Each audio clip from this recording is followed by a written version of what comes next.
বিসমিল্লাহির রহমানির রহিম। আসসালামু আলাইকুম। কেমন আছেন আপনারা সবাই? আলহামদুলিল্লাহ, আমিও ভালো আছি। আজকে আপনাদের মাঝে আমি নিয়ে আসছি মিষ্টি কুমড়া ভাজির রেসিপি।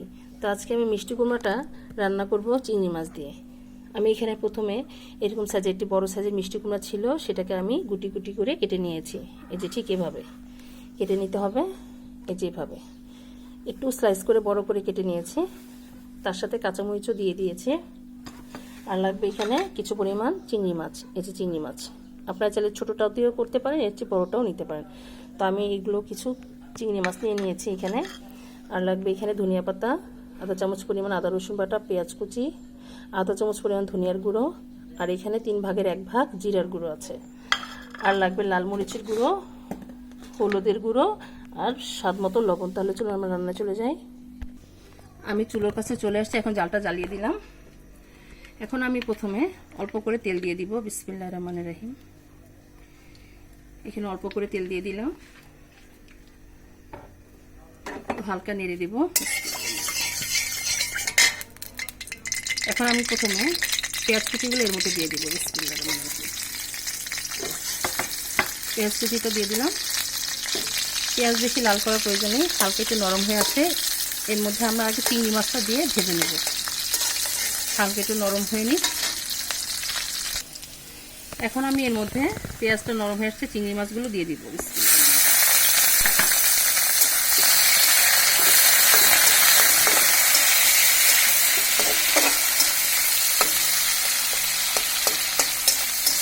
চিংড়ি মাছটা দিয়ে দেওয়ার পরে এখন এর মধ্যে আমরা হালকা একটু ভেজে নিয়ে এলাম তেলের মধ্যে।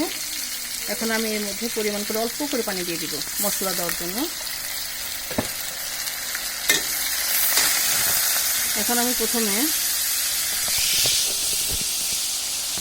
আধা চামচ পরিমাণ হলুদের গুঁড়ো দিয়ে দিচ্ছি, আধা চামচ পরিমাণ লাল মরিচের গুঁড়ো দিয়ে দিচ্ছি,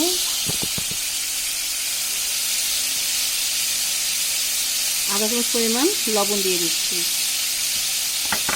এখন দিয়ে দিব আদা রসুন বাটা আর ধনিয়া গুঁড়ো। জিরা গুঁড়ো আর ধনিয়া পাতা আমার সবার শেষে ব্যবহার করব।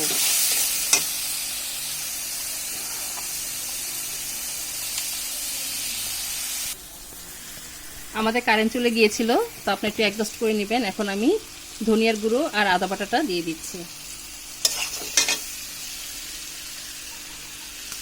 দিয়ে দিলাম। এখন মশলাটাকে আমরা ভালোভাবে কষিয়ে নিচ্ছি। আমাদের মাছটা কষানো প্রায় হয়ে গিয়েছে। এখন আমরা এর মধ্যে যে মিষ্টি কুমড়াগুলো কেটে রেখেছিলাম সেটা এর মধ্যে এখন আমরা দিয়ে দিব।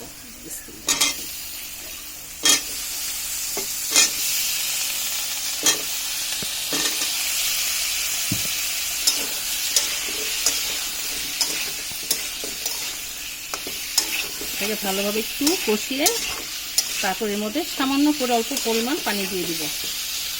কিছু মিষ্টি কুমড়া আছে আপনার পানি ছাড়ে, নিজে ইচ্ছাতে পানি ছাড়ে, আবার কিছু মিষ্টি কুমড়া দেখা যায় যে পানি দেওয়া লাগে। তো আমার এই কুমড়াটা মনে হচ্ছে পানি ছাড়বে না, একটু টাইট বেশি, তাহলে এর মধ্যে আমরা অল্প করে পানি অ্যাড করে দেব। আমাদের কষানোটা প্রায় হয়ে গিয়েছে। এখন আমি এর মধ্যে অল্প করে পানি দিয়ে দিচ্ছি যেন সেদ্ধ হয়ে যায়। আমাদের এতটুকু পানিই হবে, আর বেশি পানি দেব না। এখন আমরা এটাকে ঢেকে দেব, ঢেকে আমরা বলক আসা পর্যন্ত অপেক্ষা করবো। তাহলে আমরা বলক আসা পর্যন্ত অপেক্ষা করি। আমরা আবার ফিরে আসলাম, দেখি আমাদের মিষ্টি কুমড়াটা বলক চলে আসছে। এখন আমরা আবার হালকা করে একটু নেড়ে দেব,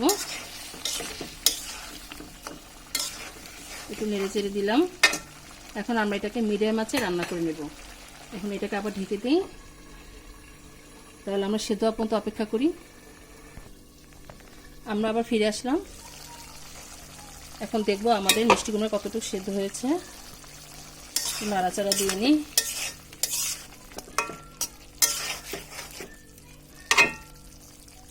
আমাদের কুমড়াটা প্রায় সেদ্ধ হয়ে আসছে, আর সামান্য একটু সেদ্ধ হবে। আমার চুলার আঁচ কমেই আছে, মিডিয়াম আঁচে আছে। এখন আমি এই পর্যায়ে যে জিরার গুঁড়োটুকু আছে সেটা দিয়ে দিব, আর ধনিয়া পাতা যেগুলো কেটে রেখেছি সেটাও দিয়ে দিব। দিয়ে দিচ্ছি ধনিয়া পাতাটুকু দিয়ে দিলাম। এখন আমরা এটাকে ঢেকে আর কিছুক্ষণ রান্না করে নিব। তাহলে আর কিছুক্ষণ পর ফিরে আসি। এখন আমরা আবার ফিরে আসলাম। এখন দেখি, আমাদের এখন প্রায় সিদ্ধ হয়ে গেছে কুমড়োটুকু। এখন আর বেশিক্ষণ চুলায় রাখবো না, এখন ভালো করে একটু নেড়ে দিচ্ছি, চুলার আঁচটা বাড়িয়ে দিব।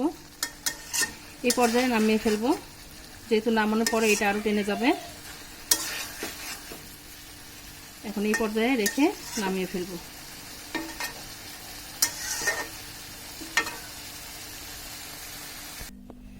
তৈরি হয়ে গেল আমাদের মজাদার মিষ্টি কুমড়া দিয়ে চিংড়ি মাছের ভাজি। মাশাআল্লাহ, আলহামদুলিল্লাহ, দেখুন দেখতে কত ভালো লাগছে, এটা খেতেও ভীষণ মজা। এই মিষ্টি কুমড়াটা আমরা সাদা রুটির সাথে খেতে পারি, পরোটার সাথে, সাদা ভাতের সাথেও খাওয়া যাবে, আপনারা সবভাবেই খেতে পারবো। তো আমার এই রেসিপিটা আপনাদের কাছে কেমন লেগেছে আমাদেরকে অবশ্যই কমেন্ট করে জানাবেন, আর আমার জন্য দোয়া করবেন আমি যেন আপনাদের মাঝে আরও নতুন নতুন রেসিপি নিয়ে আসতে পারি। তো আজ এই পর্যন্তই। আপনারা যে যেখানে আছেন ভালো থাকেন, সুস্থ থাকেন। আল্লাহ হাফেজ।